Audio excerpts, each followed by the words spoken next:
Bonjour à tous. La France, aujourd'hui, elle change de visage. Que ce soit dans les campagnes ou au cœur des plus grandes métropoles, son économie est en pleine mutation.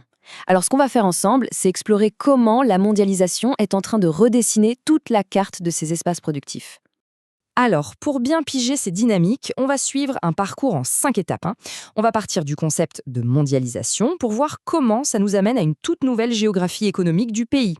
Allez, on attaque. Et par quoi on commence? Eh bien, par le moteur de tous ces changements, la mondialisation. C'est vraiment le point de départ essentiel pour comprendre comment les espaces productifs en France se transforment aujourd'hui. Concrètement, la mondialisation, qu'est-ce que ça veut dire?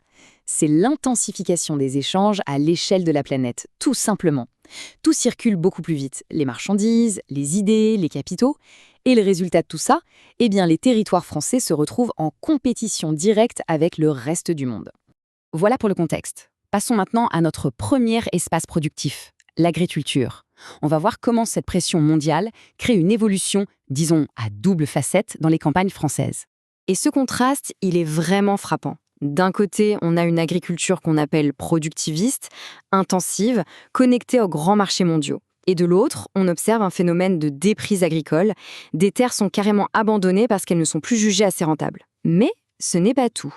En parallèle, on voit se développer de tout nouveaux modèles, comme l'agriculture biologique, qui sont poussés par une demande différente, plus locale et plus durable.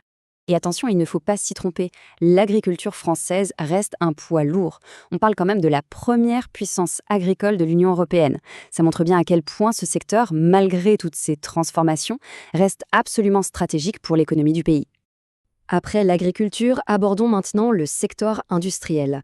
Et là, c'est une histoire de contraste saisissant, marquée à la fois par le déclin de bastions historiques et en même temps par l'émergence de tout nouveaux centres de haute technologie. La désindustrialisation, ça a frappé très fort. Les bastions industriels d'autrefois, comme le Nord ou la Lorraine, ont vu leurs usines fermer, tout simplement parce qu'elles ne pouvaient plus faire face à la concurrence mondiale. Pour ces territoires, le défi est gigantesque. Il faut tout réinventer.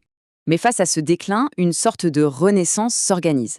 Les stratégies sont multiples. D'abord, il y a la reconversion.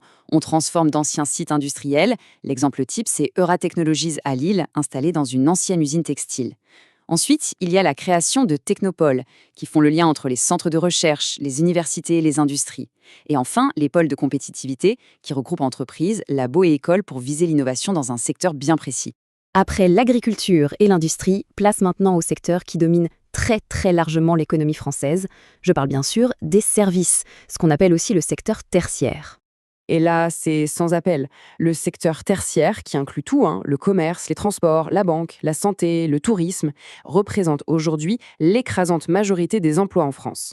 C'est une transformation vraiment structurelle, majeure de notre économie. Alors, la question, c'est où se trouvent ces emplois de service? Eh bien, essentiellement dans les grandes villes. C'est ce qu'on appelle le phénomène de métropolisation. Les grandes métropoles comme Paris, Lyon ou encore Marseille concentrent les richesses, les emplois qualifiés, les fonctions de commandement et du coup, elles attirent la population et les activités. Et au sein des services, il y a un champion incontesté, le tourisme. Avec plus de 80 millions de visiteurs par an, la France est tout simplement la première destination touristique mondiale. C'est un pilier économique majeur qui profite à énormément de territoires, des littoraux aux montagnes, en passant bien sûr par Paris. Ok, il est temps de faire la synthèse. Voyons maintenant comment toutes ces dynamiques dessinent une nouvelle géographie économique du pays. Et on va voir, c'est une géographie qui est marquée par de profondes inégalités. Et le point vraiment crucial, c'est cette fracture territoriale qui se dessine. D'un côté, on a une France dynamique, bien connectée au monde, ce sont les grandes métropoles, les littoraux, les régions frontalières. Et de l'autre, on a une France qui est un peu en marge, qui peine à s'adapter, les anciennes régions industrielles en reconversion et les campagnes isolées, de ce qu'on appelle la diagonale du vide, cette large bande de territoire à faible densité qui traverse le pays. Cette citation, elle résume parfaitement la nouvelle logique du territoire. Les réseaux de transport à grande vitesse, comme le TGV par exemple, ne réduisent pas les distances pour tout le monde.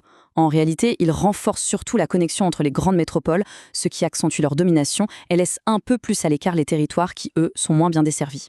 On termine donc sur cette question qui est absolument centrale. Comment est-ce qu'on peut concilier la compétitivité mondiale et la cohésion nationale ?